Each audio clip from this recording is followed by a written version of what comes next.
So vlogger po, Yang Tao So Vlogger. Apo, sino-showcase ko po yung mga kagandahan ng sa Sulu. And gusto ko po sanang humingi ng ng advice para sa mga kabataan ng sa Sulu. Ano po yung masasabi niyo po sa mga Hi. kabataan? Una po sa lahat, maraming salamat po for inviting me dito po sa Sulu.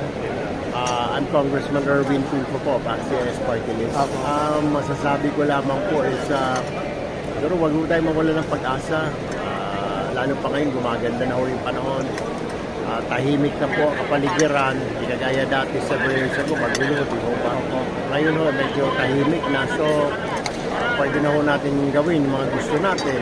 Aral, trabaho, na hindi ho tayo nag-aalala. Kahit na malayo tayo, na kumusta kayong pamilya ko, baka mamaya maisip sa gera, etc. At least ngayon, maganda na yung panahon. So, huwag tayo mawalan